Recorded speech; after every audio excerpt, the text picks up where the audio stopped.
Might have been a... Well, yes, we know they do. Certainly. I don't think they like that one.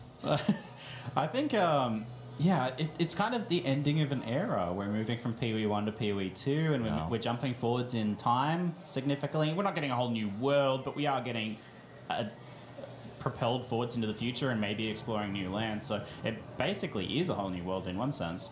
So some sort of send-off. I would love even if it was just a little thing, just some little send-off incorporated into the league or into the game, or maybe if they're doing some sort of like update to the end game, something like that, you can couple that with like something, a little bit of a teaser of what's happening in the end game when Pee-wee 2 comes out as well, because we've had some invasions from otherworldly entities recently, and that's certainly been hinting and leaning towards an extension of that. So there's going to be two kind of new storylines getting explored here, both Path of Exile 2 and its campaign storyline, but also what's happening with the end game. What is the Maven heralding forwards for us?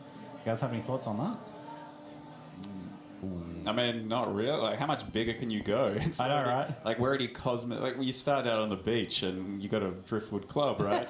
And then you're slaying the cosmic entities from... Well, that's what I think is rather interesting, is that we have Path of Exile 1 got really big, maybe too big, killing all the gods. Yeah.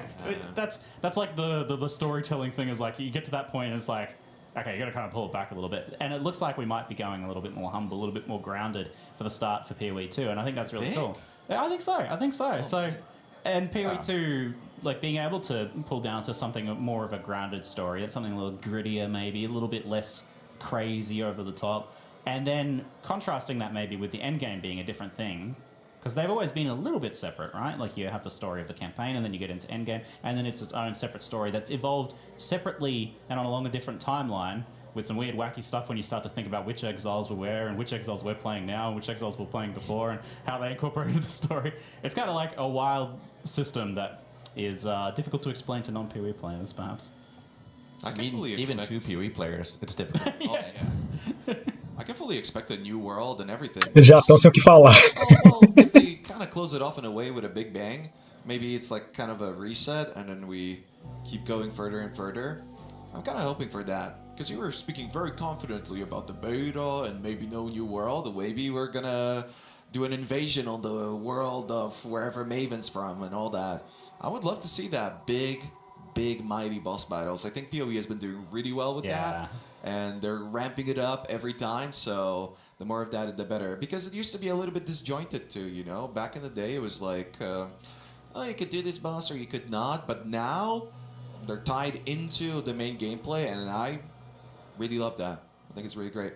Yeah, I think bossing has been getting better and better, and those like spectacular moments of those big boss fights have become both the thing that propels you forwards in chunks through the game and through the end game, and then also the big goals too, like to take on these various bosses and then the uber bosses behind them. We have so much there in Path of Exile, and that's been getting better and better. And from what we've seen in the past, the bosses in Path of Exile 2 campaign look awesome.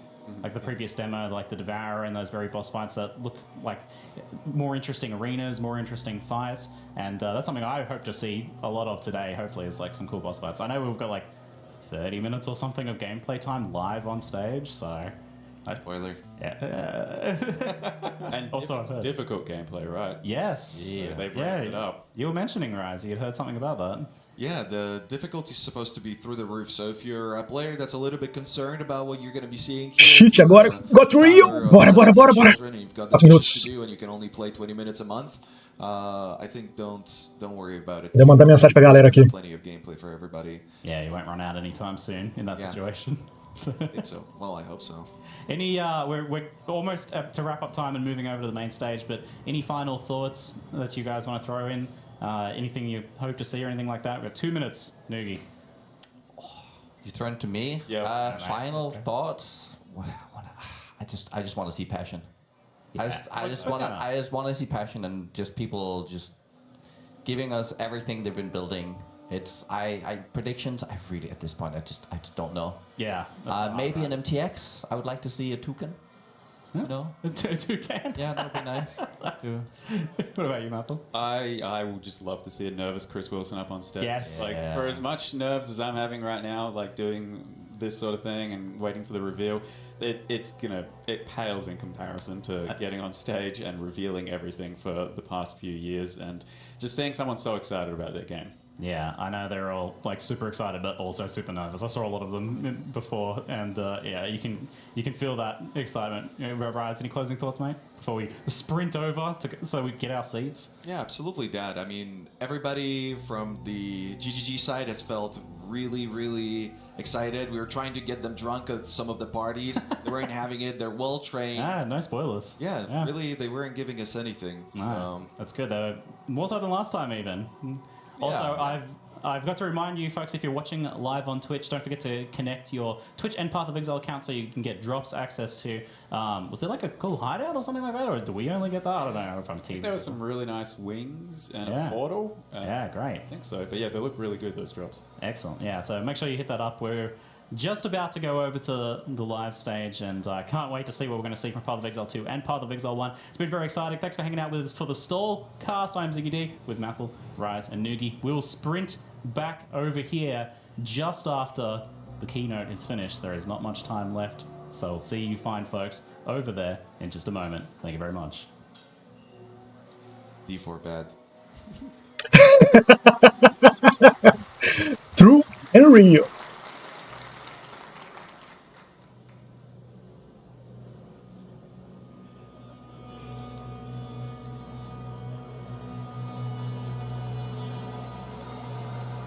Caralho, tá cheio.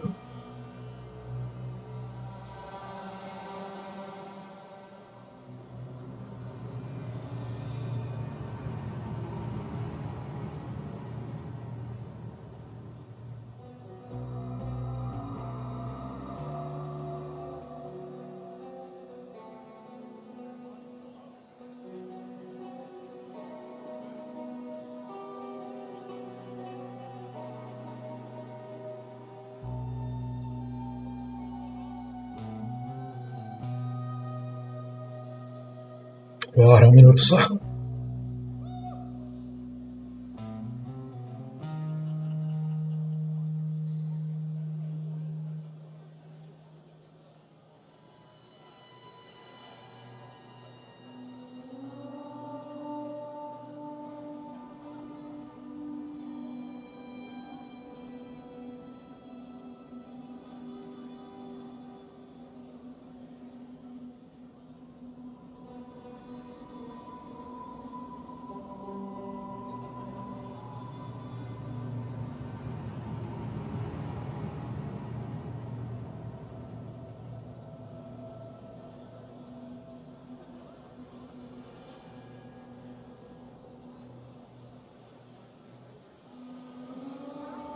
Porra, povo desanimado, cara.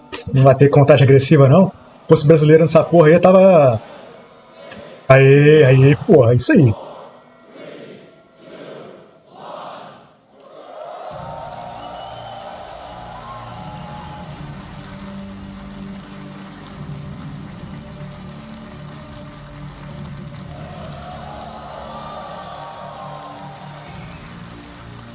Hey guys, how's it going? Perry in here.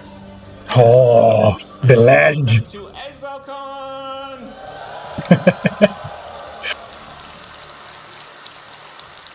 Thank you all so much for Filho da puta, joining us carismático. here in New Zealand. It's quite a journey. Thank you guys for joining us online.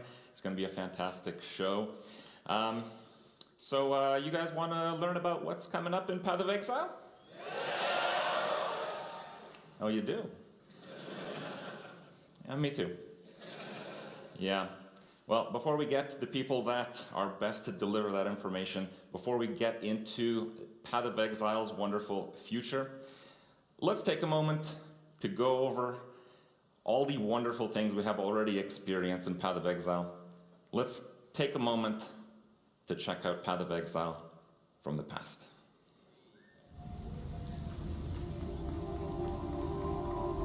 Nossa. Eu não lembro assim não, cara. Eu sinceramente não lembro do jogo assim. Life is fleeting. A worthy opponent. Go with God. Death to sin. É muito bom, é puta que pariu. The touch of God.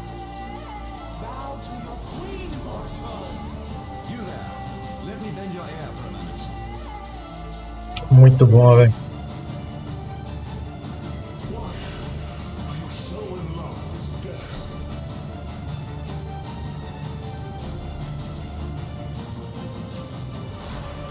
The weary traveler crawls close to the end of the path. Até chegar no pet escroto que cagou tudo, né?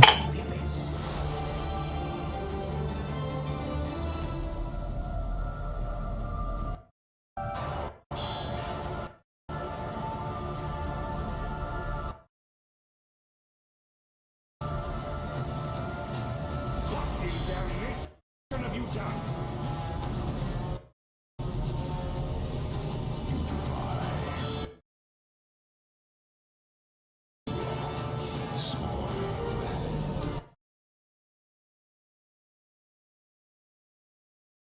Let's make history.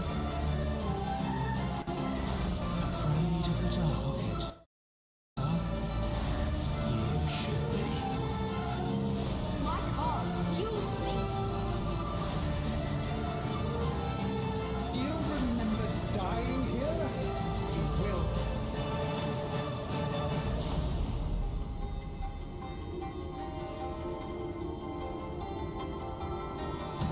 It's branching exile.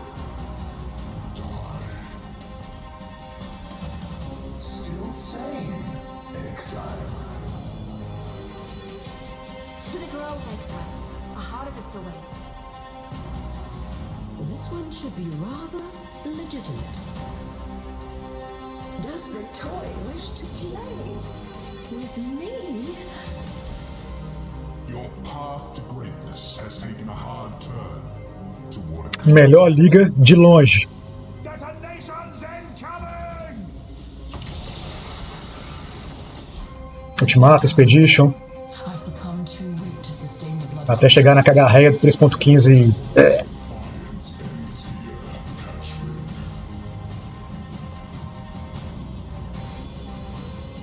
Another mortal wanders into my prison. You cannot escape Baghdad's gaze.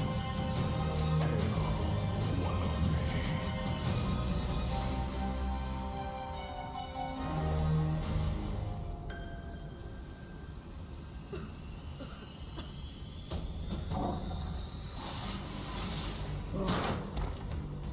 Caralho, que foda, mano.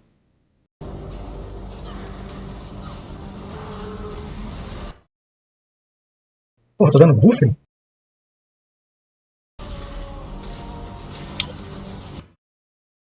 Não!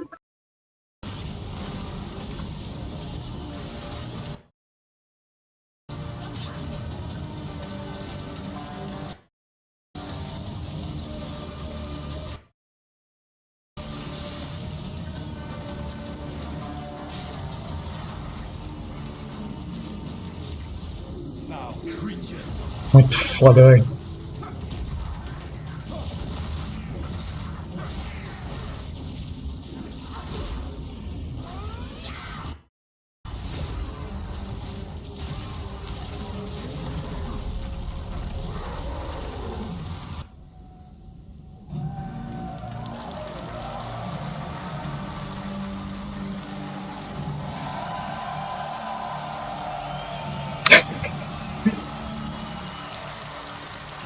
O cara tem estilo, puta que pariu.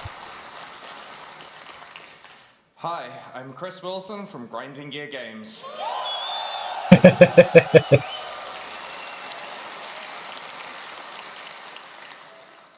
Welcome to ExileCon 2023. It feels like just yesterday that I was here on stage at ExileCon 2019 announcing Path of Exile 2. Since then, we have worked tirelessly on the content we're going to show you this weekend. To everyone here in person, thank you so much for coming out to join us. It honestly feels so good to know that people love Path of Exile so much that they fly across the world to come and celebrate it with us in person here. I really hope you have a great trip and make the most of your time in New Zealand. Our last ExileCon was a magical experience, and we've tried to go above and beyond in every way this time.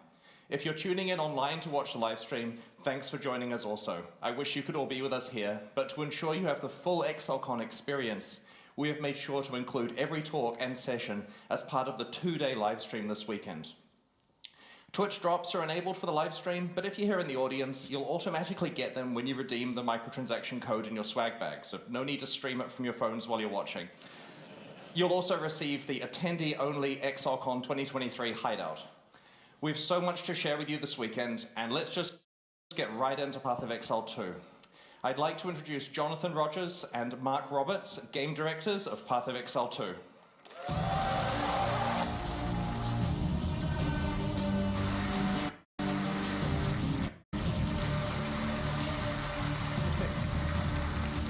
Hey guys.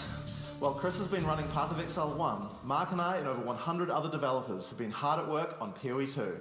And honestly, the project has become much bigger than we expected when we announced it in 2019. It's been almost 4 years since then, and so it's about time we showed you what we've been working on. Oh, hang on. Okay. Sorry, I forgot. Okay. When we announced Path of Exile 2 at ExileCon 2019, we told you guys that we were releasing it as an expansion to PoE 1 and that both campaigns would be playable on the same game client with a shared endgame. But PoE 2... Uma colher de chá pros caras também, porque os caras são desenvolvedores, né, velho? Os caras não são apresentadores. It has entirely new monsters, skills, mechanics, classes, everything you'd expect from the next generation of action RPGs. Not to mention revamps of most of the PoE 1 League content. This thing is just freaking huge. There was a point when we realized that our plan to replace PoE 1 with PoE 2 would essentially be getting rid of a game that people love for no real reason. So we made a decision. Path of Exile 1 and 2 will be separate with their own mechanics, balance, endgames, and leagues. But it's still a shared platform. Your microtransactions are available across both games. Everything you have ever purchased or will ever purchase in the future will be usable in both games unless it's hyper-specific to the content of one of them.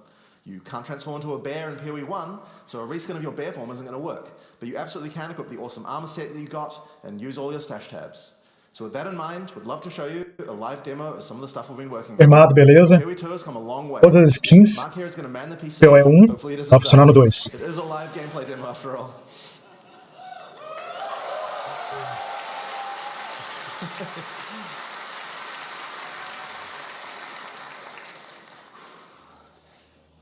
All right.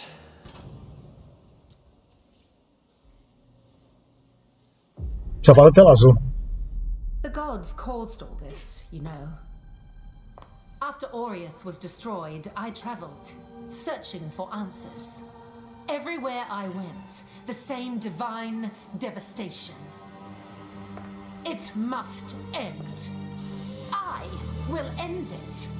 And no exile will stop me. Mami.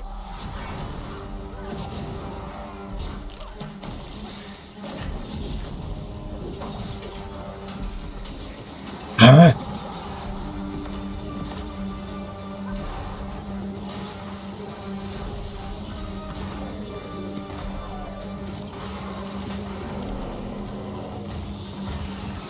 Isso é um druida. Porra, quem que é o Diablo 4 pra botar isso aí, cara?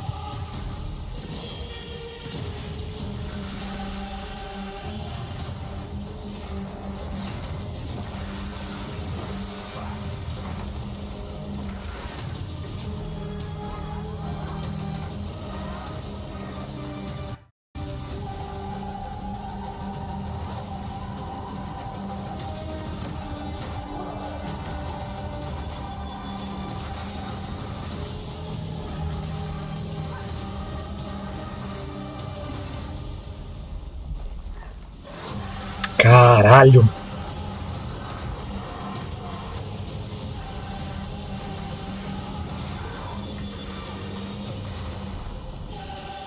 Caralho, tá dando até arrepio isso aí.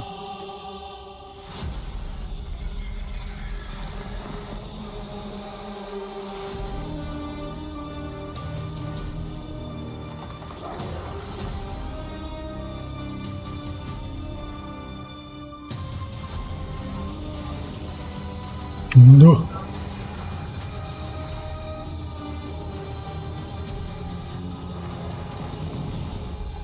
This world will be reborn, no matter the cost. Caralho!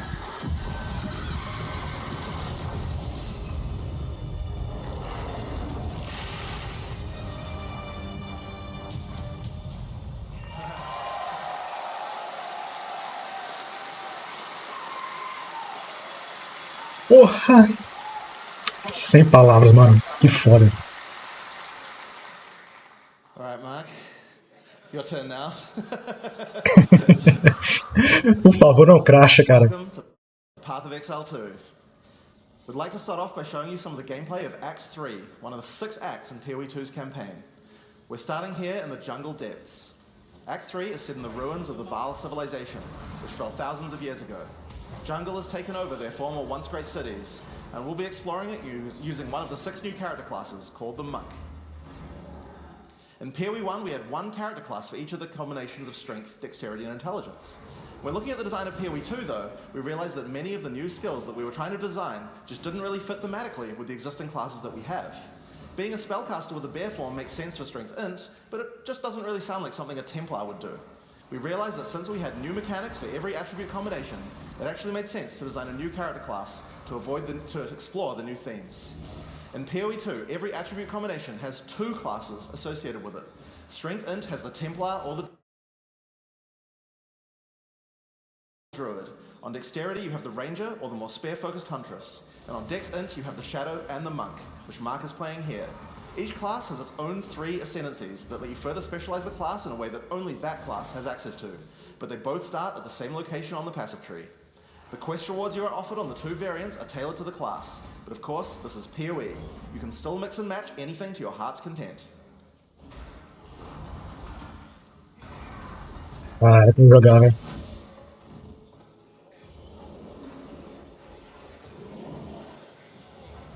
Looks like we've come across the boss for this area. In PoE 2, every area of the campaign contains a boss of at least this difficulty. That's over 100 bosses Nossa, Cascade, será? the way through the campaign. And they all have unique mechanics.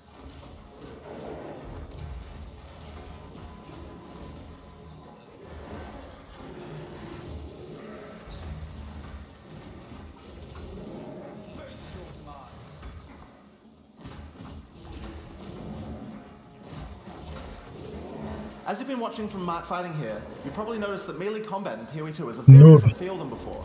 We've done a lot of things to add mobility to combat. Practically every melee skill in PoE 2 has some kind of movement built into it.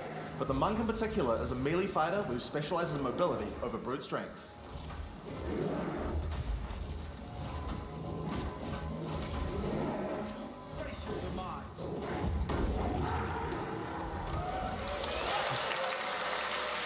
Noob. Get good. So, as Mark has been playing, you might have noticed these blue markers over enemies. Mark has a skill equipped called Killing Palm. Whenever an enemy has a blue indicator over it, it means that the monster has low enough life to cull with Killing Palm. Successfully executing the cull will give you a power charge. This is an important skill for the Monk, since many of his skills interact with power charges. One of the great things about this skill is that it has a built-in dash forward, which makes it much easier to target the skill right at the point where you need it. Mesmo, cara, Gold? We've done a huge amount of work in PoE 2 to make using skills like this feel satisfying. If you're accidentally targeting slightly off the monster, the skill will automatically lock onto the colorable target, and it will even do a small amount of pathfinding around obstacles. We really want to make sure that when you've got an opportunity to use the skill, nothing is going to get in your way. Once you have some power charges, you're going to need some skills to power up. A great follow-up is Falling Thunder. Falling Thunder without a power charge just creates a relatively small lightning AoE in front of you. But if you do it with power charges, it turns into a pack clearer with a large number of extra projectiles. One thing to notice here is that, like almost every melee skill in PoE 2, Falling Thunder has a little bit of extra movement built in just in case you need it. Use the skill Sei como é que eu me sinto sobre isso, não. in place. But use it at a larger range and your character will move forward while executing it, getting you into position without any time penalty. In PoE 2, you also get a short period to redirect your target. Notice how you can start the skill facing one way, then whip Cara, Gold, dependendo de como eles botarem no jogo, vai quebrar o jogo. Now, in order to get power charges, you're going to first need to get some lower life monsters into a colorable range. You've got a few options if you want to charge right in. Whirling Assault is great. It doesn't do much damage per hit, but it covers a lot of ground. And notice how you can turn as you do it? Generally speaking, you never lose control of your character in PoE 2. If you make a turn at the right time, you can get a couple of extra hits in on the monsters, getting them in range of your cull. Follow up with a Killing Palm and then finish off the rest of the pack with your Falling Thunder.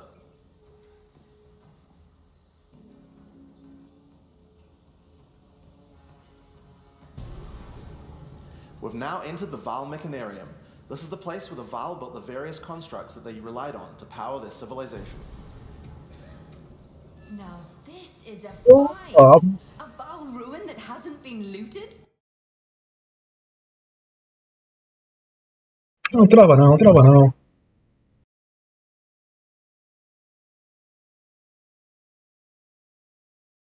I wonder why nobody's been in here before. One useful feature we've added is the ability to call in NPCs to where you are to give you more information or help you with quest objectives, rather than always having to go back to town. In this case, we've called in Alva to find out what to do. This mechanism, if powered with a small soul core, it could open that door. There should definitely be soul cores somewhere around here. They had to power these constructs somehow. As Alva just said, we need to find a small soul core to open this door. Let's explore. Get back! If you want to shave off some life without getting too close to some of the more dangerous monsters, a great option is Wind Blast. Wind Blast also doesn't do too much damage, but it keeps enemies back. The closer they are, the farther they're pushed back, so it's a great option for keeping smaller but higher damage enemies at bay. Note that the bigger the enemy is, the less they'll be pushed back, so trying to push back some giants isn't going to be as effective. And there's the soul core. Let's get back to the door.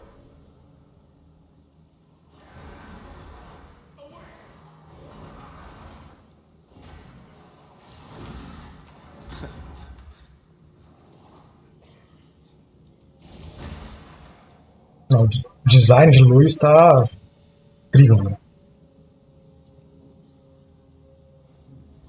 Consider me impressed. I'll keep investigating in here. Bring me in if you find anything else. Away! Now, if you need to defeat tougher enemies, it might be time to break out some of the ice skills in the monk's arsenal. Glacial Cascade creates a wave of ice that moves slowly in front of the player. It's pretty ineffective against fast-moving monsters because most of the damage occurs right at the end of the wave, and so a lot of monsters will just walk right by it. But if you can find a way to make a monster stop at just the right place, it can be very effective. In order to do that, you're probably going to want to freeze some monsters. The monk has a few different tools to do this. A fairly simple option is to get right in the monster's face with Ice Strike. Ice Strike doesn't do too much damage at the first 2 hits, but attack 3 times in sequence and you can get off a combo that has a much higher chance to freeze. Get in there with the freeze, then roll back and finish the job with Glacial Cascade. Now, remember how Glacial Cascade is that extra damaging spike at the end? If you hit a frozen enemy with that spike, it shatters the ice on the enemy and does a devastating amount of damage. This is a really great combo against bosses, as you'll see later. Tá carcando. Oh yeah, and I've just been casually mentioning rolling around. Did I forget to mention that in PoE 2 we added a dodge roll to every character? Just press space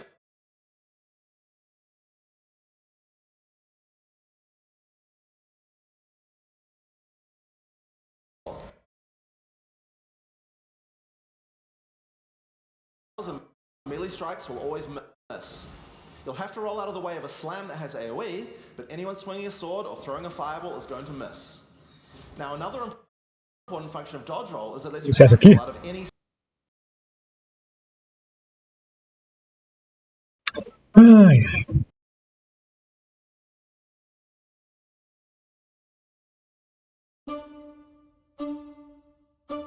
Raspar.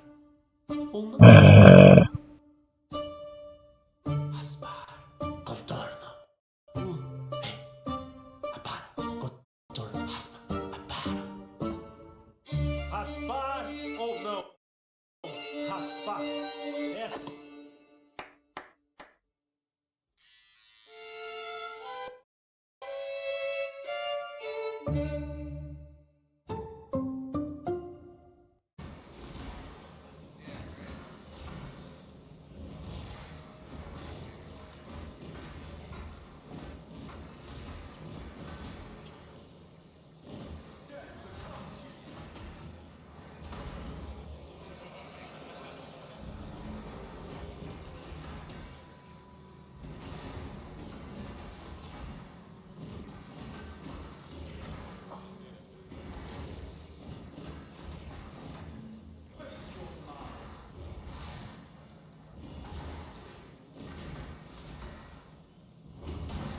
Melhor.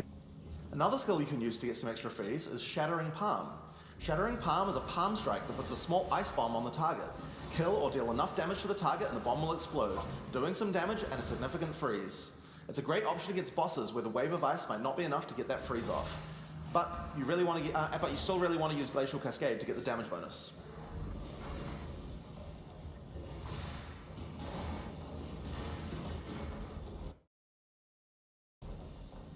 The final skill we're going to show you today is Flicker Strike. It's a monk skill and another skill that consumes power charges. If you've played PoE1 before, you know what to expect. Nah, já teria limpo já o mapa It's a inteiro, great cara. finish of a tough boss fight if you were able to get some power charges beforehand.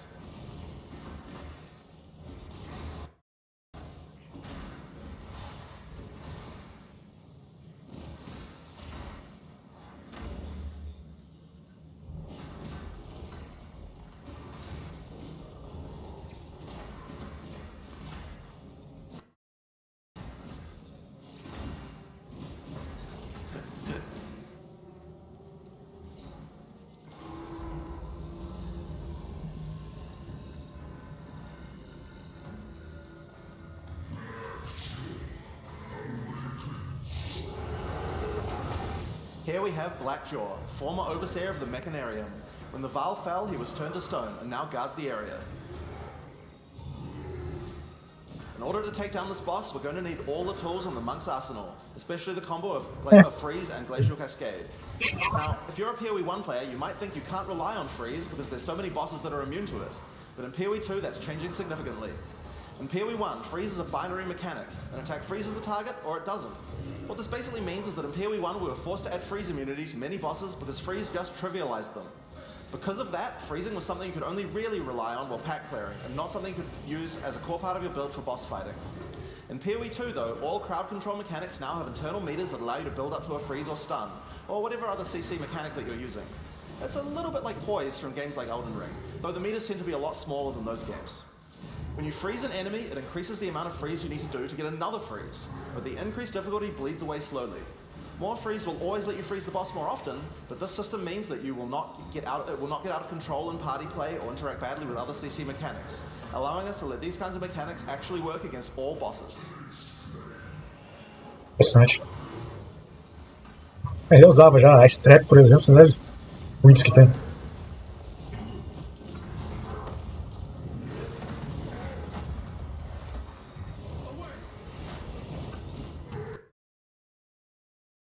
Ô, lentidão.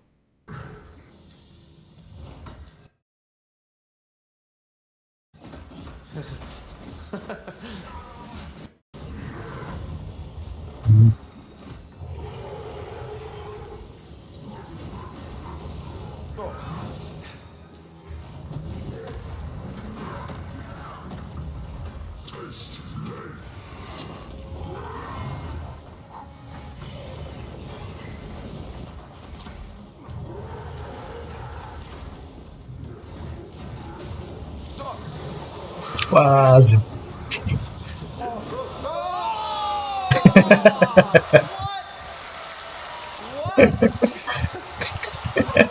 Noob. Alright, let's take two. Alright, so this might be a good time to mention that in PoE2, if you die to the boss, you have to start again from the start. There's no boss cheesing. So, hang on. Oh, there might be a... Are you okay? Oh, 1 second. One technical issue. Just typing some cheats to... Alright, we good? Back to the stream. Alright. Alright. Round two. Let's go. Whoever balanced that, like, come on.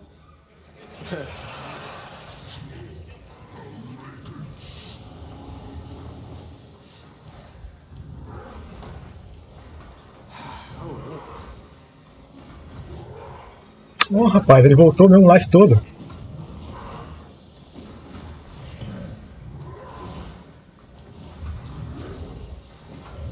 Então não tem 6 portais e tal como tinha no outro? Interessante.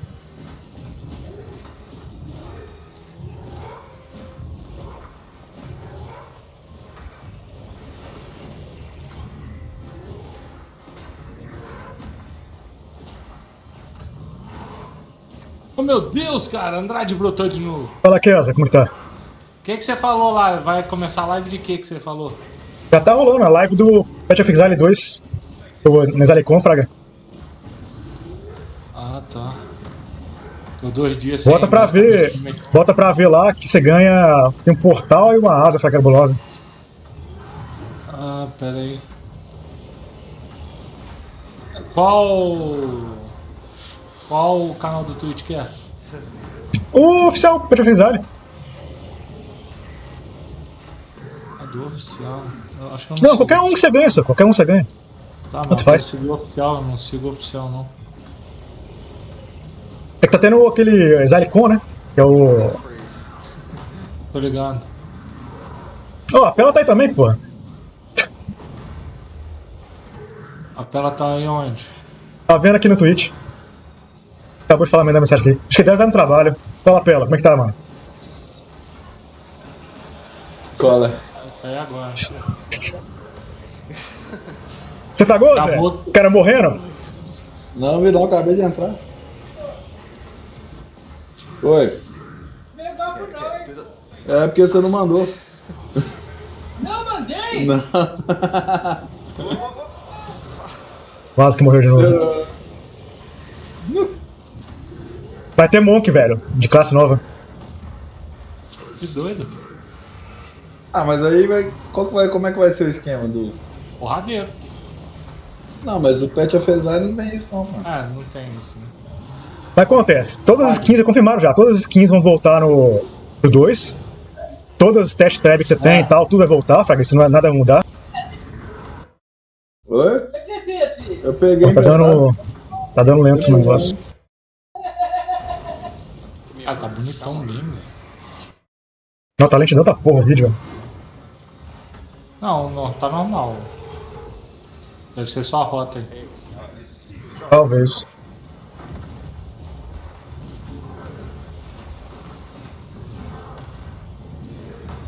Quantas horas tem que assistir?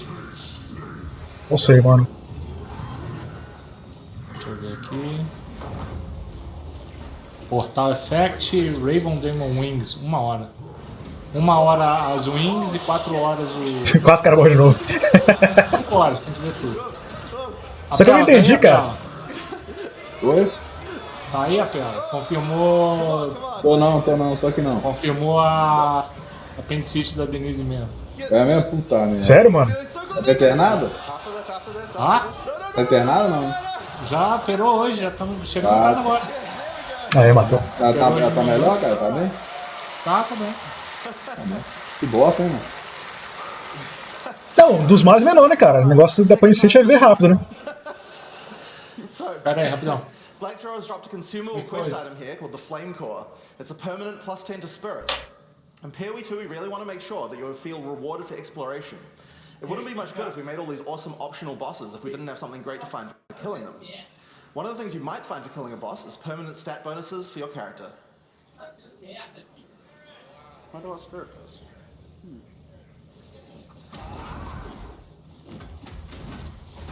Alright, now because this random area is different, Mark will have to find his way to the exit the hard way. This is, because I died, this is no longer rehearsed at all.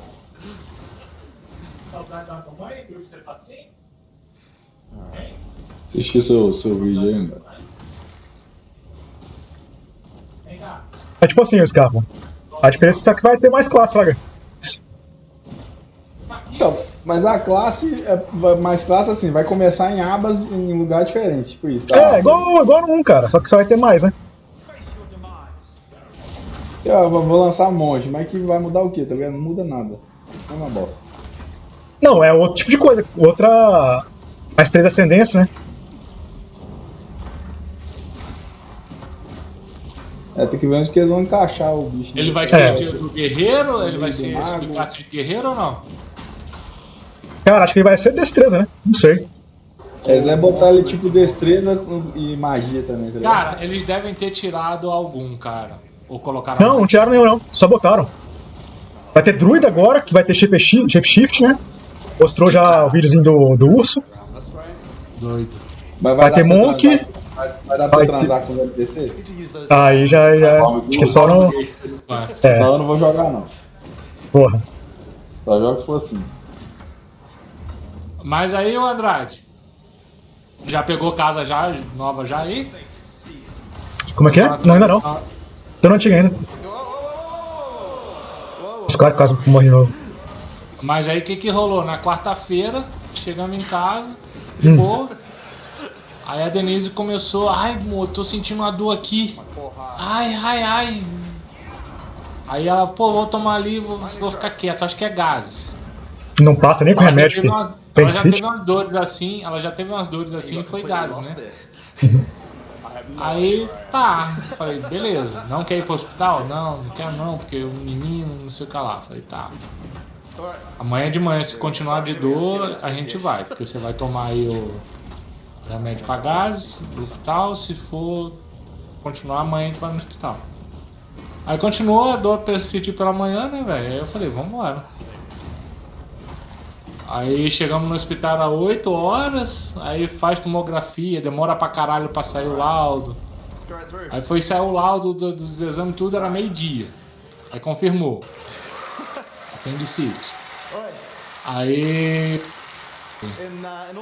demorou pra caralho pra autorizar, o plano autorizar a internação. Porra, demorou 2 horas. Ela condou pior ainda, né, velho? Se fosse. Não foi o negócio do quartel, não, cara? Não, você é doido? Quartel só vou fazer a inspeção de saúde porque é obrigado, e olha lá, filho. Que isso, cara? Tá ruim demais, filho. Você é doido. Tá ruim demais. Tá pior do que SUS na nossa saúde. Você tá doido? Ah, tô falando. Caralho. O pior que SUS é acabou. É, filho. E não tô de zoeira, cara. Esse que é o pior, não tô de zoeira. Aí demorou pra caramba o plano autorizar, só que aí quando autorizou, já era 2 horas da tarde, aí já não tinha mais vaga de cirurgia no dia, né? Aí ficou pra hoje. Aí eu consegui levar o Henrique lá, a gente autorizaram o Henrique ficar lá dormindo lá, e o Henrique dormiu lá com a gente lá no quarto do hospital. Aí hoje de manhã, deu 7h30 eu saí, que a cuidadora dele ia chegar. Aí eu vim pra cá, deixei aqui, tirei um cochilo, que lá eu não dormi nada. Aí 10 horas ela mandou mensagem, ó, tão me descendo aqui pra cirurgia. Eu falei, porra, 10 horas, beleza. 1h da tarde ela já deve estar no quarto. Aí eu dormi até pra chegar lá 1h da tarde no quarto. Pô, tá bonitão agora o Trenders. Caralho. Aí cheguei lá, cadê a Denise no quarto? Eu falei, puta que pariu. Aí liguei lá pra... Tá travando aqui, velho. Deixa eu ter reverência. Recuperação, o meu tá normal aqui. Aí liguei pra recuperação, ela tá na cirurgia ainda, não tá tá na cirurgia ainda. Eu falei, puta que pariu. Aí ela chegou no quarto, era 3h30 da tarde. Aí o médico, eu vim em casa buscar o Henrique, quando eu tava voltando, o médico passou lá, deu alta a ela. Pô, graças a Deus, cheguei lá, peguei ela e vim embora. And build up to a freeze. So it's a great defense. Just be careful. You have to be standing still for a little while to get the full effect. Cirurgia rapidão, né? É simples. É 1 hora de cirurgia. Apêndice é só tenso se você deixar, né, cara? Se furar aí que é foda. Então, aí não supurou, como não supurou, tá de boa. Aí eles usam um umbigo, né, pra entrar com vídeo. E aproveitaram a cicatriz da cesárea dela pra fazer o outro furo, né? Aí foi tranquilão.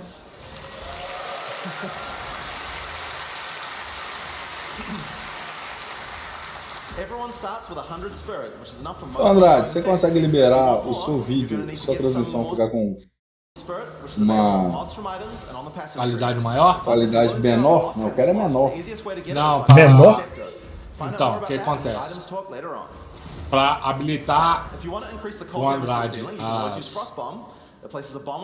manuseio de qualidade, tanto maior quanto menor, ele tem que ter umas metas lá na Twitch que vai ser difícil de pegar. Estranhos. É porque ele tem que ter tipo 50 viewers durante acho que 4 horas, durante 3 dias, um negócio assim. Aí libera a operacionalidade da qualidade por ele.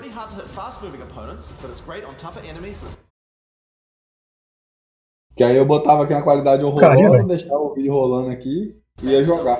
Só que se eu deixar no 1080 aqui e for jogar... Pode sair isso. Não, cara, usa o... Vai no ffxiv o original.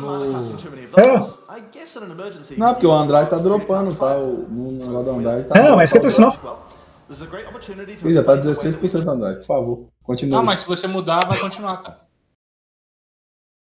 Se você mudar, vai continuar onde estava. Eu vou pro Shroud. Caraca, que dropou essa parada aí. Vou botar no Shroud com a... Você viu o status Caralho, que o cara pegou ali? o Yoda tem só... Bota no oficial, só. Bota no oficial. No oficial você não tem perigo do cara trocar de... Caraca, a arma level 30 tá dando 10 de fireball, que porra é essa? É estranho. Caraca, esse 2 vai ficar muito roubado, velho. O que eu não entendi, você notou que tem gold ali, cara? Que porra de gold é esse, cara? Eu vi. Eles podiam tirar a moeda do jogo e botar gold. Então, acho que eles Eu não acho... Cara, eu acho isso bom não, velho. E, tipo assim, Eu não acho isso bom não, cara. Você acha que não? Não. Tipo assim, botar, por exemplo, as moedas e o dinheiro. O dinheiro você usa pra reparar, pagar Questão disso, cara. Você usa as correntes pra fazer isso, velho. Vai cagar o sistema do ffxiv, velho. Não, mas você deixa algumas correntes ainda e bota o dinheiro pra fazer algumas coisas boas. Cara, isso vai cagar e ainda vai ocupar mais um espaço na sua bag. Saca? Não, não vai na minha bag, não ocupa nada, não, meu amigo. Vai. Vou jogar aqui, né? Porra.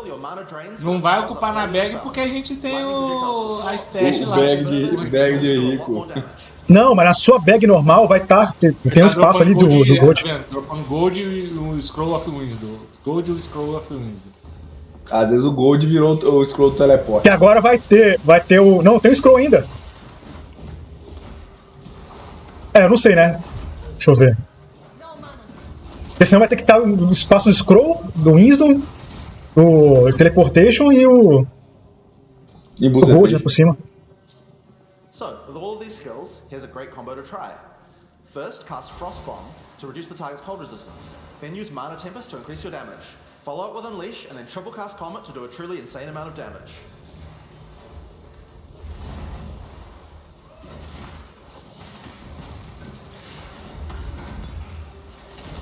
A gente fala, as builds desses caras aí, build noob da porra. Tá dando agonia. Mas isso é streamer famoso, não é? Esse cara aí que tá jogando. Não, é dev só. É os dev mostrando. É dev? É. Ah, então ele sabe o que tá fazendo. Essa porra nenhuma só. Tá build cheio de skill diferente, cara.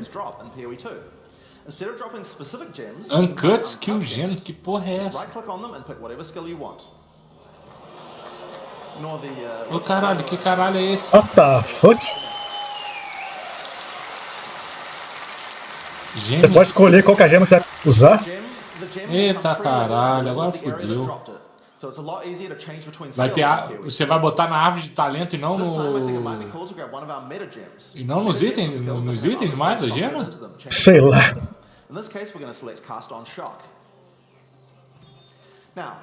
Na gema não tem nada ali, tá vendo? Ou ele nos itens, né? Ou ele não botou nada pra aparecer. On by Wation, fuck the bucetation. Sei lá, estranho. In PoE2, trigger gems use a system of filling up cast time on each trigger. Basically, if a skill has a Rafael, vamos fazer uma lendária rapidinho aqui. And if it has a long cast time, like this comet Uma here, captura lendária antes que eu tenha que dar atenção you ali can pra see in the top Denise. left corner that there's a counter that shows you how long until the next trigger. Você tem pacotes não abertos. Que isso, esse carro chegou antes de eu chegar em casa, que desgrão que é. Hopefully he shocks the monsters.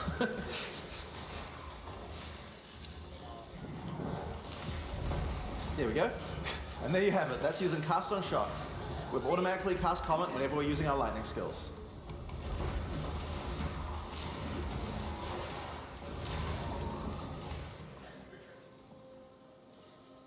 So, we found the generator. Time to power it up.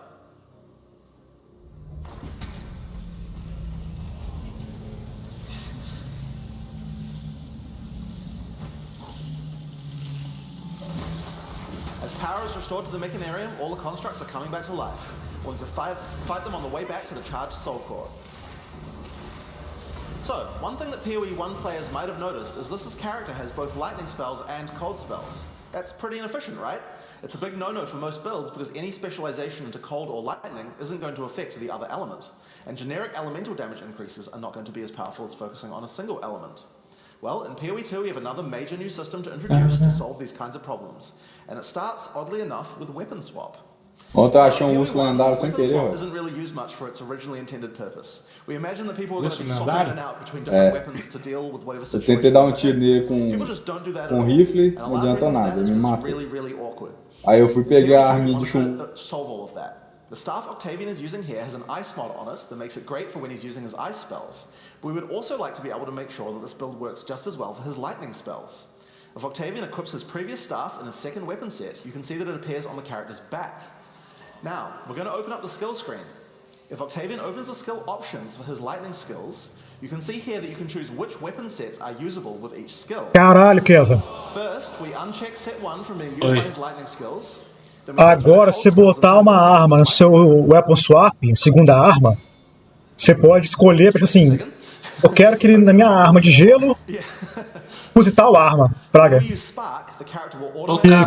skill de fogo, use a primeira. Então, tipo assim, tem skill diferente. Ela troca automaticamente a arma, praga. Ali, você viu? Tá vendo que ela trocou pra o staff de fogo, com coisa de fogo? Então, mas tá tendo distribuição de status, você viu ali, distribuindo? Oi, Dê. There's a very short time penalty to switching, so it can be good to leave some skills on both sets if it doesn't matter which weapon set you're using. But we still have a problem, passives. Wouldn't it be nice if we could specialize in both cold and lightning passives on the character? Well, in PoE 2 you can.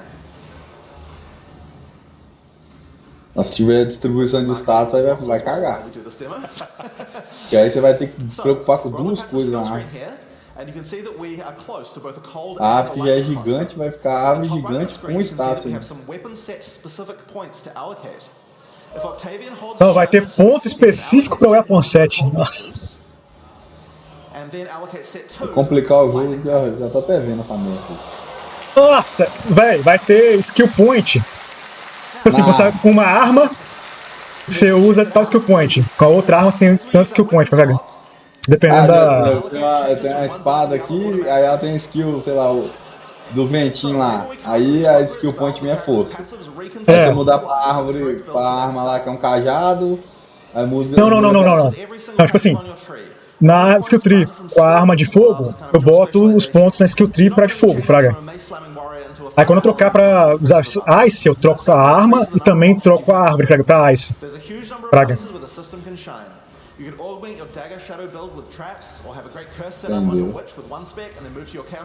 Fica mais complicado. Maravilhoso, né?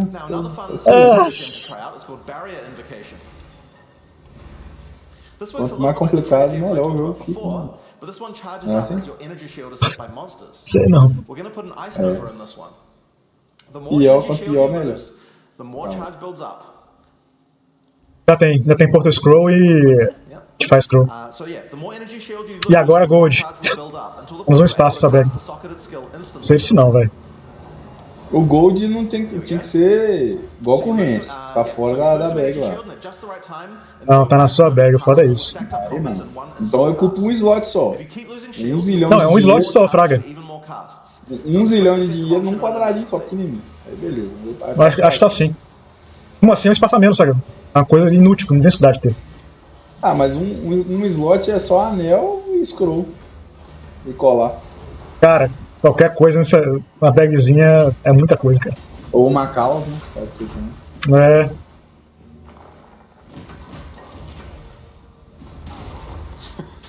Overkill. And here we are back at the charged soul core. All we have to do now is take it.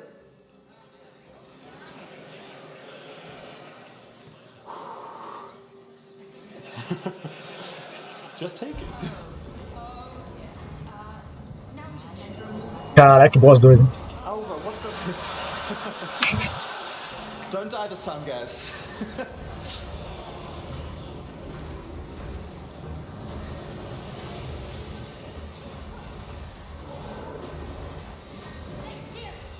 frozen. Nice.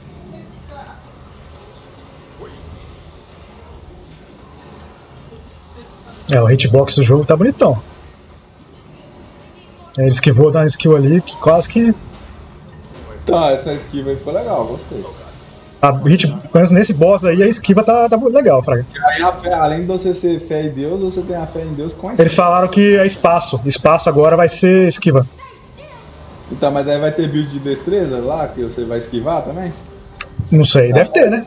Deve ter. Ou vai ser só a esquiva? E aí o. Aí vai diminuir o tempo de cooldown da esquiva, entendeu?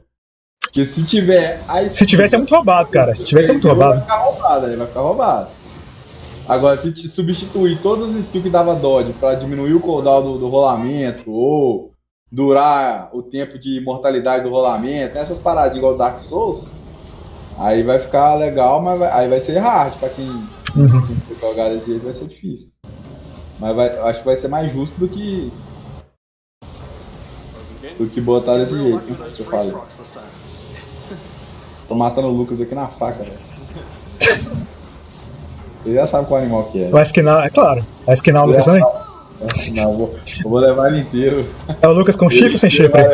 Com chifre, porque tá nervoso. Ele inteiro vale mais do que o. Ah, tá.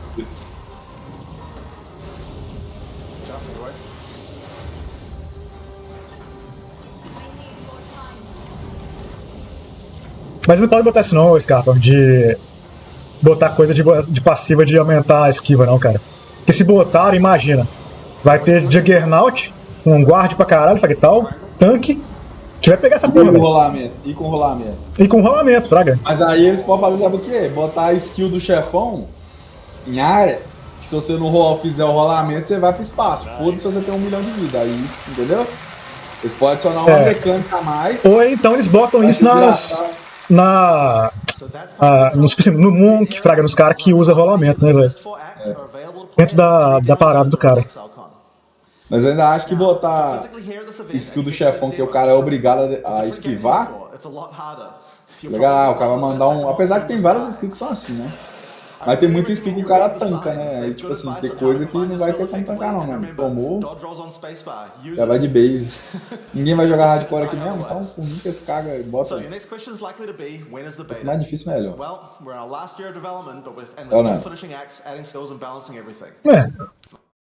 Porque você vai jogar softcore, então você morreu. Nossa, beta ainda em junho 2024 ainda. Nossa. Vai demorar pra caralho. Isso aí deve ser só o esqueletinho do jogo. Eles devem mudar muito. Isso aí é só pra vender, tá ligado? Ó, vender a ideia. Deve ter criado só essa areazinha aí, só pra poder. Esses poderes cabulosos aí, só pra criar a ideia. Cara, e eu acho que eles vão ter de cabeça exportar as skins antigas pro jogo novo, Fraga, velho. Imagina! Não vai, velho. Sabe por quê? Não, vai, já confirmou. Já confirmou. Não, eu falo, não vai ser difícil eles fazerem isso, não, senhor. Será? Não vai, não duvido, cara. Tipo assim, pode acontecer, tipo assim, sei lá, do jeito que eu sou sortudo, na hora que foi que transportar a minha lá dá merda, entendeu? Mas não deve ser difícil, não. Cara, eles têm skin demais, velho. Pra transportar, Fraga. Se fosse difícil, eu não ia fazer, não. Sei lá. Eu tô a fim de cagar. Tô a fim de bater não vai, porra. Aí. Você não troca a ordem das coisas, né, velho? Imagine we release a Path of Exile 2 expansion, right? So everyone Tá comes in and plays it. You give it, say, out of a 13-week cycle, you E can aí play já tá for, equipado o you know, jogo lá, some single player lá. players play for the Eu vi first que few tá weeks, some ficando people play for direito, most né? of the time. We're going to aim a Path of Exile 1 tô no expansion capítulo to come out 4. towards the Na end of the capítulo season, 3? say 4 or 5 Sandeninha. weeks from the end, which also Ah, você chegou na cidade moderna? So because Path of Exile 2 Aí você has more conheceu content and is a significantly larger game, it will mean that you can play Path of Exile 2 for the majority of the cycle, and then either keep playing if you want to keep playing Path of Exile 2, or jump into Path of Exile 1 when its League launches and enjoy that, either for the entire period or until the next Path of Exile 2 one comes out. And of course, because your purchases are shared, if you were to buy supporter packs or microtransactions in either, they're just available on your characters in the other. Speaking of Path of Exile 1 expansions, we've got one coming out in just 3 weeks, on August 18th. Let's watch the trailer for Path of Já tá Exile, vindo Trial 7 of the de uma vez. Ancestors. Ô, Scar, vai mostrar agora o pet novo. Próxima liga. Você tá com a cabeça a prêmio? Aí fodeu. Próxima liga, Scar. Aí, cara, é chatão porque você vai fazer o acampamento. Nessa idade nova ali. Welcome to the halls of the dead. Earn your place among us. Under Hinikora's watchful eye, test your mettle against the greatest warriors who ever lived.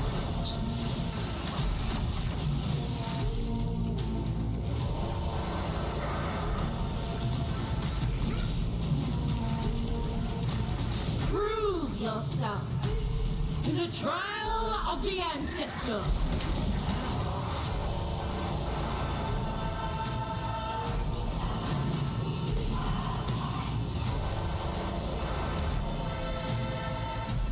What the fuck?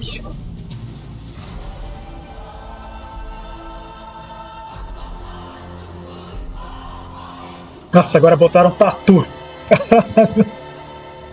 Você ia pôr um tatu? Não, botar agora tatuagem na árvore de talento. What the fuck? Tatuagem? É, velho.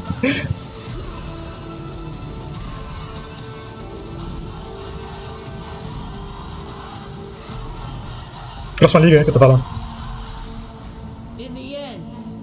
18 de agosto? É. Agosto de Deus. 18 de agosto você vai lançar? É, a próxima liga.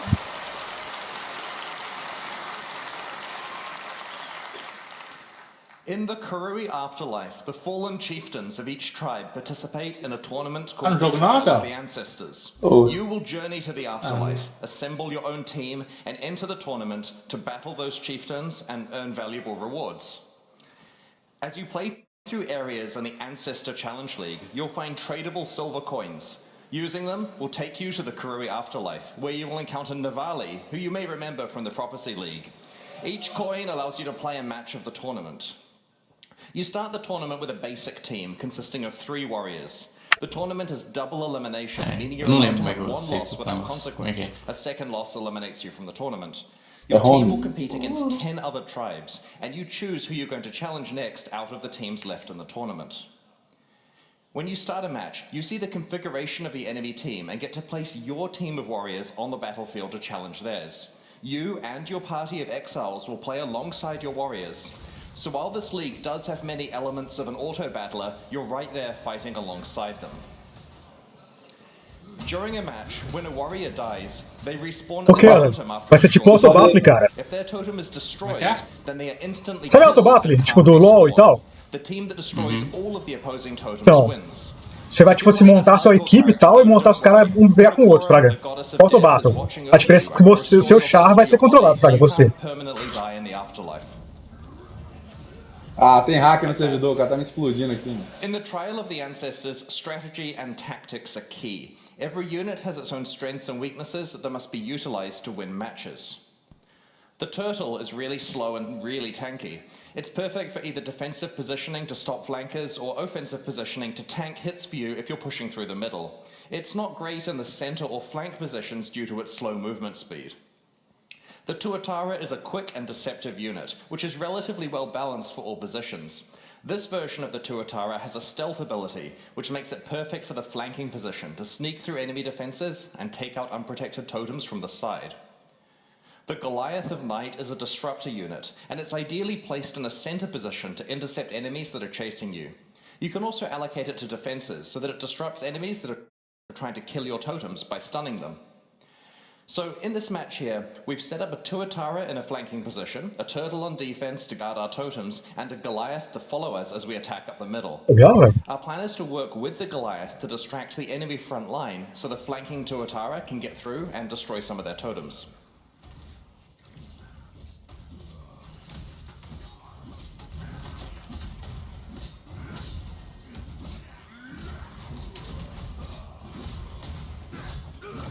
Teamwork.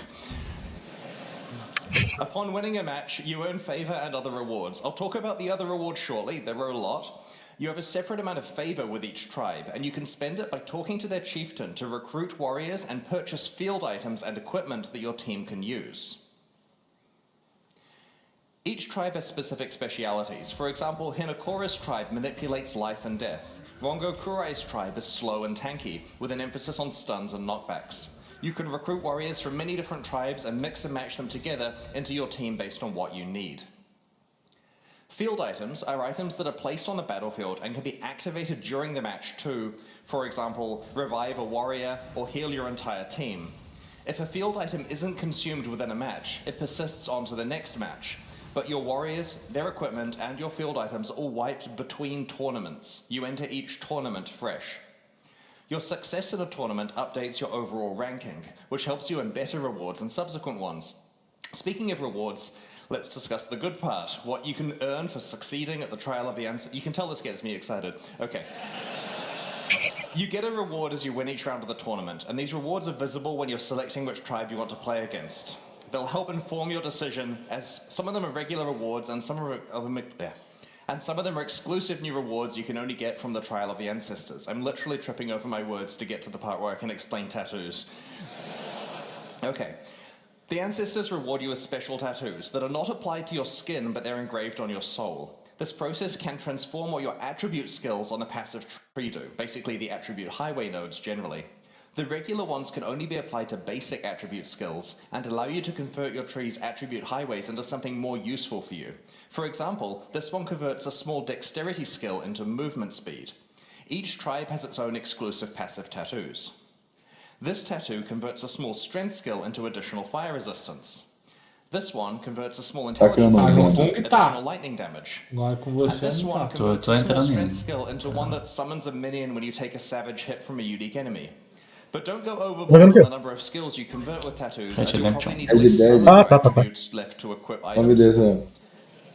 Each of the 10 tribes has exclusive unique items you can earn. Each tribe offers rewards for defeating that tribe in a match. Kataba's Hunger is a unique majestic plate that you can earn by defeating a common tribe.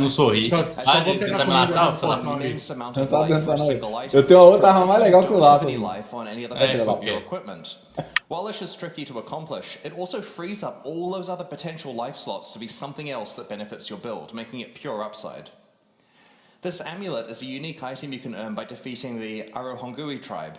It has the powerful effect of causing your flasks to instantly recover life and mana whenever you're low. This could potentially be a powerful panic button, or maybe you want to build around permanently being on low life or mana, so all of your flask usage is instant. If you manage to win the entire tournament, you'll not only receive a reward for the final match, but Hinokora will also give you a choice of three additional exclusive items. Let's have a look at some of the things you may be offered. First up, there are 4 unique items that exclusively come from Hinokora for completing the tournament. This belt, for example, lists a plethora of really powerful properties, both beneficial and detrimental. While you're wearing the belt, the property shifts around every 5 seconds. You never know what's going to happen next. Will you always crit, always evade, never evade? Maybe you're able to find some ways to build around the detrimental effects to create as much upside as possible. Hinokora also has a selection of special, more advanced passive tree tattoos that you can only receive from her. This one transforms a 30 intelligence notable attribute skill into one that increases the level of all of your intelligence gems. You're only allowed 1 copy of the specific attribute combination tattoo on a tree. Hinokora can also award you with a new type of item called an omen. These are small items that sit in your inventory until a condition is met, at which point they are consumed and something happens. In this case, when you reach 25% life, your flasks are all replenished. Now don't worry, each player can only consume 1 omen per combat area, so you don't have any reason to fill your entire inventory with them. This one creates a portal on death. We made it for me. It won't try to save your life, but it will save you some time. This one grants you Soul Eater when you level up. It's definitely worth carrying around for that occasional massive power boost. Omens are tradable but hard to get, so use them carefully. I shudder to think about how much this one is going to be worth in the presence of those incredibly rare unique weapons from 320. Now note, going off script again here, Back in the day, when we had stuff like the Prophecy and so on that let you upgrade to rare forcibly on a specific base type, we had to block the good items by putting crap uniques on the, sorry, I meant upgrade to unique. We put crap uniques on that base type so that you couldn't get it every time. Well, we stopped doing that, so a lot of the uniques that were upgraded in 320 are just the only thing on the base type. So items like this let you deterministically get something quite valuable, hence they are quite rare. The most exciting one, though. Finally, Hinakura can offer you a lock of her hair. This is a very special currency item that lets you foresee the result of using another currency item to craft something. This means, for example, you can know whether it's worth exalting your item because you'll know exactly what the outcome is. Oh, Hinakura's lock will slot into your crafting pipeline with powerful consequences. The Trial of the Ancestors offers a wide selection of valuable new rewards as you complete matches and tournaments. We really look forward to seeing what strategies you develop for building, equipping, carefully placing, and playing alongside your tribe. So that's the new Challenge League, but Path of Exile expansions contain more than just a new league every 3 months. In each update, we also augment Path of Exile's endgame and shift the metagame with new gems and balance changes. This expansion is no exception. I'm going to explain the other changes in a medium amount of detail. I'm conscious that we have both new and existing players. For new players, I'm going to try to include some extra content to help make the changes more understandable. You can find out all the detail in the patch notes and other information we'll be posting in the few weeks before release. Let's start with how the Trial of the Ancestors expansion expands Path of Exile's endgame. In December last year, we released an expansion called The Forbidden Sanctum, which introduced the Sanctum Challenge League. This league was a roguelike game set within Path of Exile where you would randomly explore a randomly generated sanctum one room at a time, alongside your regular play. You'd pick which rooms you wanted to explore out of several options and accumulate beneficial boons and detrimental afflictions that made your run easier and harder, respectively. Not only did Sanctum work really well as a league, but it also had the potential to be added to Path of Exile as part of its core endgame content, alongside systems like mapping, delve, and heist. Well, in this expansion, the Forbidden Sanctum is back.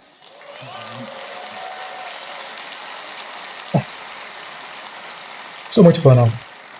I've really been looking forward to this one. We're reintroducing the Sanctum as core content in Path of Exile's endgame.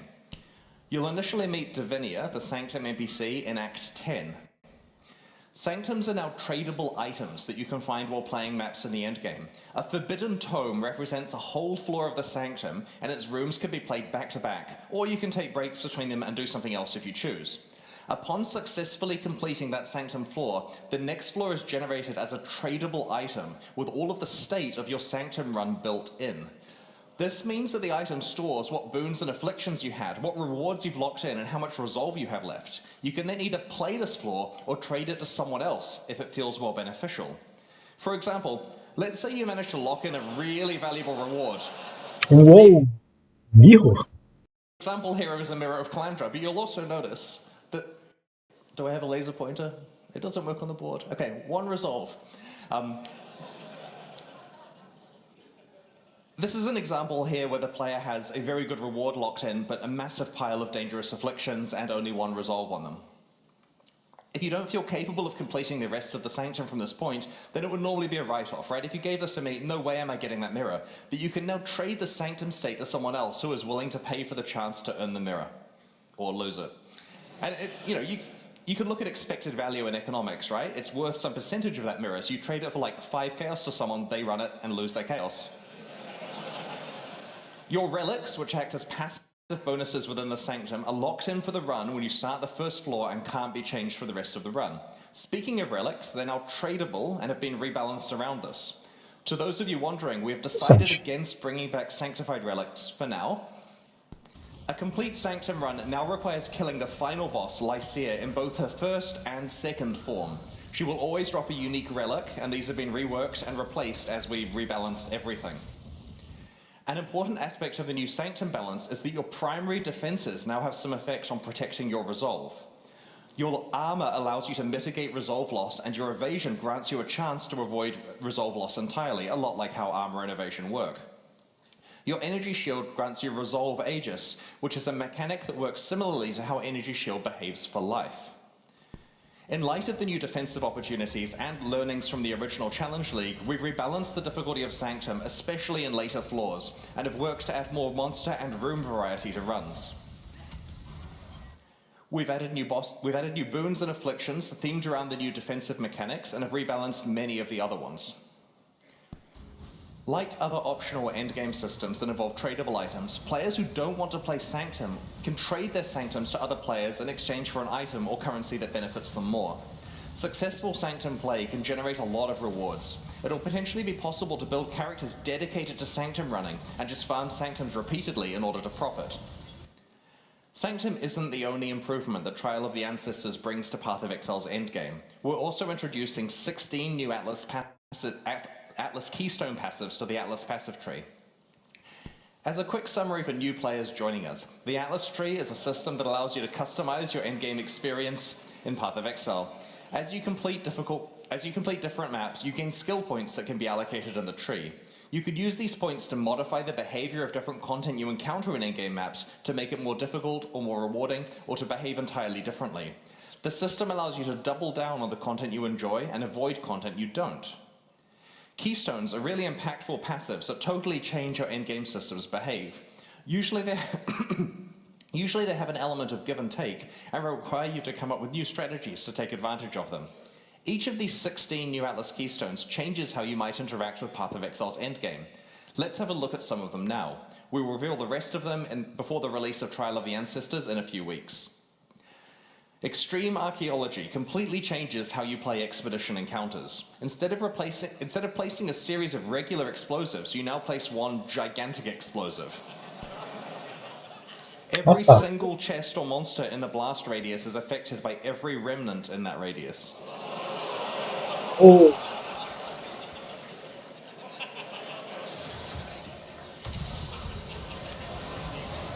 Isso é muito forte. Speaker of the Dead makes it so that tormented spirits can possess you rather than possessing monsters. What the fuck? Boosting your stats instead. While possessed, you can touch monsters just like a spirit can, making them stronger and more rewarding. What the fuck? It's kind of getting silly at this point, isn't it? Blight is like a tower defense minigame inside Path of Exile. The Cassia's Pride Keystone makes it so that Blight monsters take significantly less damage from players and significantly more damage from Blight towers. This basically lets you go all in playing like an actual tower defense game. Because we can. Lucid Dreams makes it so that Val's side areas in your maps are no longer corrupted, meaning that you can use currency items to change their mods. That's right, when you encounter a Val side area, the Keystone lets you craft it. What the fuck, man? Yeah, so we rebalanced the side area mods, we've improved reward outcomes, and we've made the downside mods a bit more punishing, you know, just to make it interesting if you try to go for the good outcomes. You may also rarely encounter a unique Val side area. Destructive play makes it so that the Maven will summon between 1 and 3 extra random map bosses when you are fighting witnessed map bosses. This keystone is analogous to the Eldritch Altar keystones that make those influences more difficult but more rewarding. There are another 11 new keystones that we'll reveal over the next few weeks. Together, these 16 keystones mean that regardless of how you enjoy your maps, you'll have plenty of new ways to play Path of Exile's endgame in this expansion. And I should note, in the initial draft of the keynote, I painstakingly went through every single keystone. It took like 10 minutes. But we'll put them in the news to save you some time here. In the Trial of the Ancestors expansion, we're shifting Path of Exile's metagame in several ways. The first is by introducing 14 new support gems, which are designed to take existing categories of skills and provide entirely new ways to play them. For full information, check the final gem hovers when we post them in the next few weeks. Let's have a look at a handful of these support gems now. In Path of Exile, war cries usually buff your party but don't directly hurt monsters.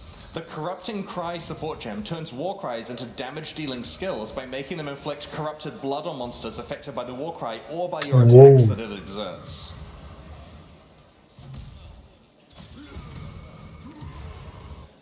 The Returning Projectiles support gem causes projectiles from supported skills to return to you, piercing all targets but dealing a little less damage. I think there's another example too.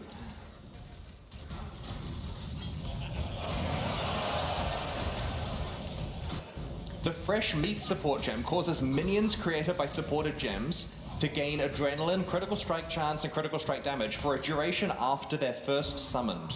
So you've got to work out a way to keep refreshing your minions, and it makes them a lot more powerful. The Flamewood support gem causes totems to trigger projectile mortars at enemies that hit them. This is particularly synergistic with totems that can taunt enemies, such as Decoy Totem, or one of the new Chieftain Ascendancy skills that I might talk about shortly. The Sacrifice support gem works on spells that you either cast yourself or through totems. These spells now sacrifice a percentage of your current life or the totem's life to gain additional chaos damage based on how much life was sacrificed. The Frigid Bond support gem affects Link skills and causes a cold mist to come over them. Enemies caught in the beam are chilled and are dealt cold damage over time. This creates a new tool for a cold damage over time build, requiring strategic placement of both yourself and your Link's ally. I mentioned it was going to get silly. The Locust Mine support gem looks OP and affects attack skills that use bows and wands. Instead of directly using the supported skill, you throw mines in an arc that use that skill for you, targeting your location when you detonate them. In addition to these gems, there are another 7 that we'll be revealing over the next few weeks. In addition to the 14 new support gems, our balance work for the Trial of the Ancestors involved us revamping 2 Ascendancy classes. These are the subclasses that you can specialize in as you play through Path of Exile's campaign. Each main character class has 3 Ascendancy classes available. In the last expansion, Crucible, we overhaul the Pathfinder and Saboteur. This time, it's the Guardian and Chieftain, which are specializations of the Templar and Marauder, respectively. While we were very happy with the theme of the Guardian, it was falling behind the power level and popularity of other Ascendancy classes. Our changes in this expansion have modernized the class and will present you with more relevant build opportunities than before. Brace yourself. Okay. Path of Exile 102. Harmony of Purpose can power up parties using Link skills. Time of Need now completely cleanses and heals you every 4 seconds. Radiant and Unwavering Crusade both fully embrace the Holy Summoner theme by giving you access to some exciting new types of minions that are exclusive to this Ascendancy class. We have this picture on the announcement page, pathofexile.com/ancestor, for you to scrutinize. Next. While the Guardian's revamp was similar to that of the Pathfinder, the Chieftain has received the Saboteur treatment. To be honest, we were unhappy about many aspects of this Ascendancy class in its old form, and so we have completely redesigned it. You can play it now. It's basically an entirely new Ascendancy class with the same name and art and a new way of approaching its themes. Its new skills let you, among other things, cause enemies to explode, turn off enemies' fire resistance while you're stationary, convert passive skills to apply to fire damage, and have your fire resistances apply to your cold and lightning resistances. I'll just give you a sec more to read. Alright, that's on the site too for you to check out. It's pretty powerful now. To celebrate the release of the Trial of the Ancestors, we'll be hosting a boss kill event. To enter, create a hardcore solo self-found character in the Ancestor League and race to kill all 7 Uber Pinnacle bosses on the same character. Note that unlike the last event we ran, this one is not a ruthless event. We'll post more information about the event and its prizes in the news before release. Best of luck to everyone. For the Ancestor Challenge League, we're launching 2 new series of supporter packs, the Shade and Disciple packs. Each tier contains the pack's full face value and points, alongside several exclusive microtransactions. These packs are only available for the duration of the Ancestor League and will leave the store forever when it ends. As always, the microtransactions in these packs are purely cosmetic and do not affect the character's power or progression in any way, despite how cool they look. The Shade series of supporter packs contains 6 exclusive microtransactions. Alright, the Sarcophagus back attachment imprisons an unspeakable evil that struggles to break free. Nearby monsters send it into a frenzy, and enemy deaths provide it with souls to feast upon. The Stygian Waypoint shackles visitors to your hideout in chains, yourself included. These chains are just cosmetic though, and they break as soon as you move. It would supposedly be a gameplay advantage to be able to imprison people. The Ferryman's armor set is so full of trapped souls that some of them try to escape. Moving while wearing the boots will leave souls in your wake trying to break free.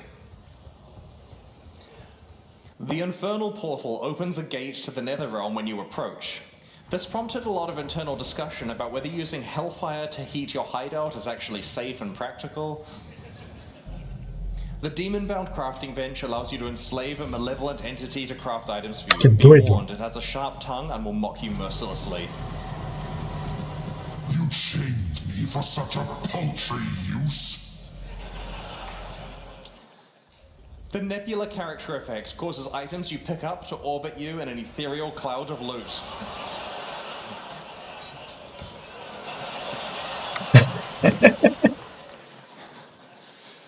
The Disciple series of supporter packs also contains 6 exclusive microtransactions. Look at dog. I'm going to put that in the top pack. The Hero's Landing finisher effect summons a marble statue from the heavens to execute unique monsters you defeat.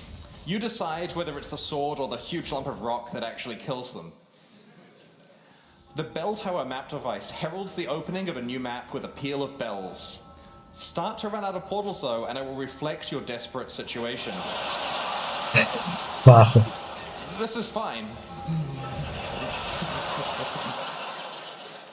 The Cathedral armor set refracts light through your character, creating beautiful patterns on the ground around it. If your life gets low, it responds in kind.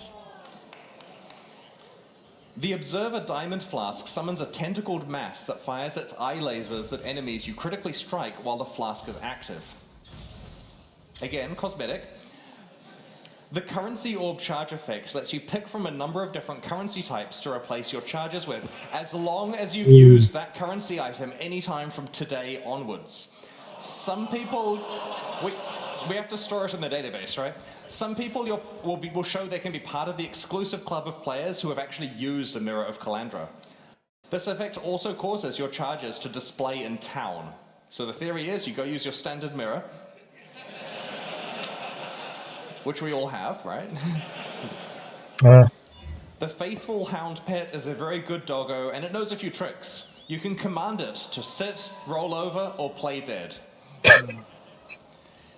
And yes, you can pet the dog.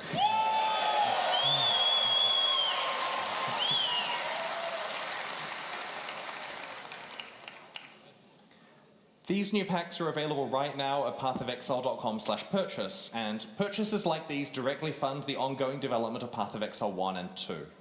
Meanwhile, the Lithomancer and Enchanter packs leave the store forever at the launch of Trial of the Ancestors, so now's your last chance to purchase them. There's some good stuff in those too. Thanks for your continued support. The fun part. For the last ExileCon, we developed a special card game that encapsulated the full gameplay arc of Path of Exile over the course of the event. Players could defeat monsters, progressively upgrade their items, use currency items to craft their equipment, find and run maps, and eventually defeat pinnacle bosses to earn rewards. It was a whole lot of fun, and we've had so many requests to run it again. So this year, we're proud to bring you the 2023 version of the ExileCon card game. And like all Path of Exile expansions, it even includes a challenge league. In your swag bags, you'll have found a box of ExileCon cards, and then a gentleman outside will have asked to purchase them from you for real money.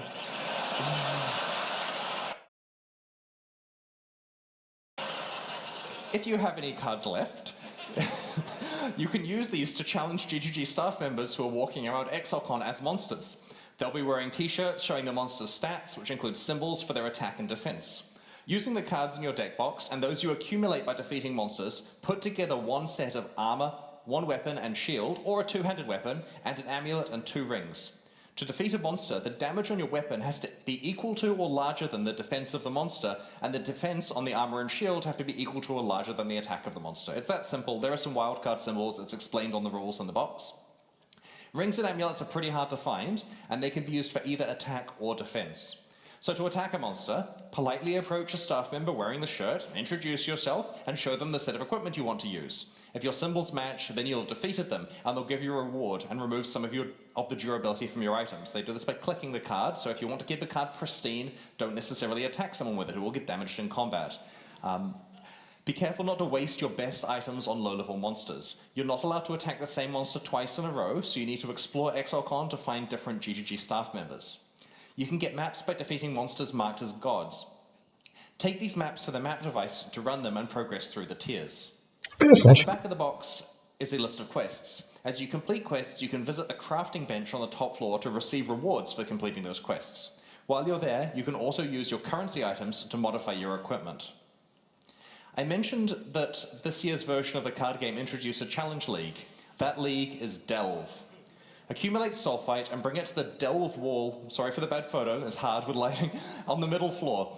Each sulfite card you hand in allows you to explore one tile of the azurite mine. You'll all be working collaboratively throughout the event to delve deep into the mine, fight the monsters that lurk there, and uncover its treasures. And I feel really bad for the poor people that had to hang 3,000 cards on that wall. You may eventually be able to challenge the pinnacle bosses if you manage to get really far in the card game. I'm the Searing Exarch, Jonathan is the Eater of Worlds, and Mark is the Maven. Defeating any of the three of us will reward you with a Mirror of Calandra enamel pin. This pin is exclusively available for winning the card game and won't be sold in the merchandise shop. Each person can only receive a maximum of 2 mirrors, and when they run out, we can't give any more out, so try to win the game early. The reason for 2 is a very typical Path of Exile reason, 1 for you and 1 to trade. Alright, it's almost time to go and experience ExileCon 2023. Aside from the card game, we've prepared a full weekend of activities for you. There's a busy roster of talks and interviews on the main stage and the streamer stage. We've posted a schedule at pathofexile.com/ExileCon so you can see what is happening when and where. The schedule also includes information on meet and greet sessions. Our special guests this year include a roster of many of your favorite streamers, but also some game development industry friends we've met over the last 16 years.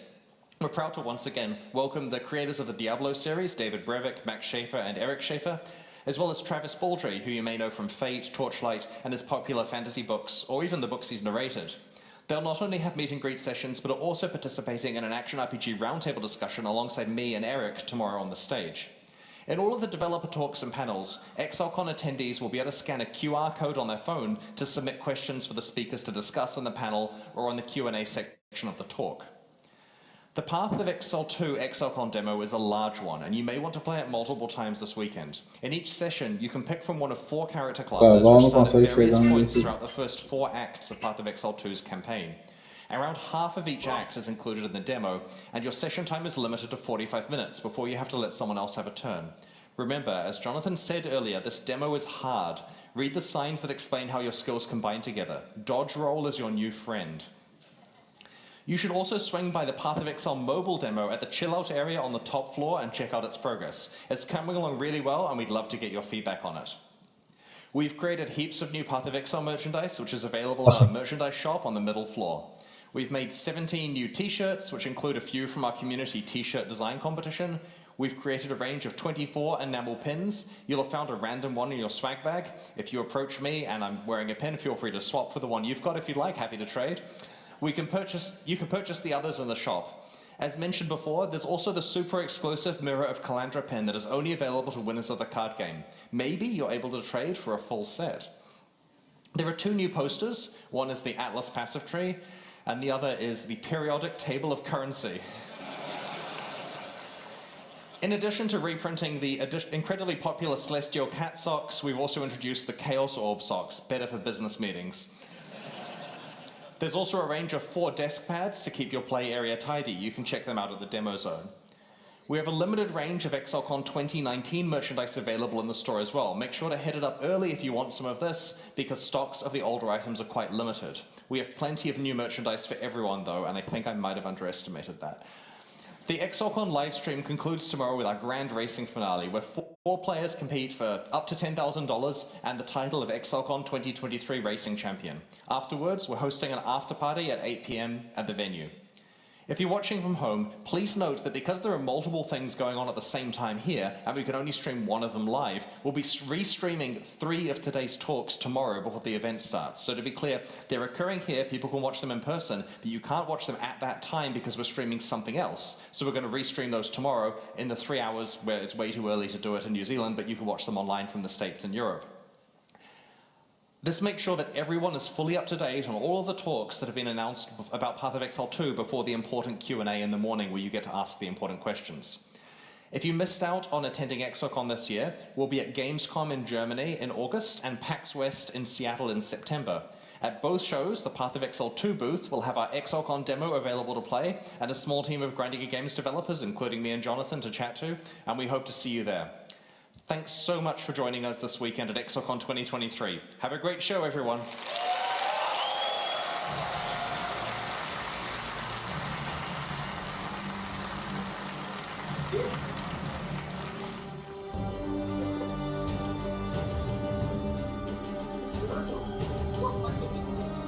G'day, Exile. Welcome back to the second half, the post-stall cast. For you, I'm Ziggy D, joined once again by Mathel, Rise QT, and Nugian. We're going to have a bit of a chat about what we've seen so far, and there is a lot to go over while we distract you while we wait for the next upcoming segment, which will be Kriparian interviewing Jonathan about Path of Exile. So until then, though, let's have a little bit of a chat about some of the things we've seen. Why don't we kick things off with the separation of Path of Exile 1 and 2 into separate games, and what that means. What do you guys have any thoughts about that, Mathel? Yeah, apparently they didn't own enough of my soul. So, like, instead of just, playing as much as you want of Path of Exile League, a few weeks here or there, maybe half of it, something like that, and then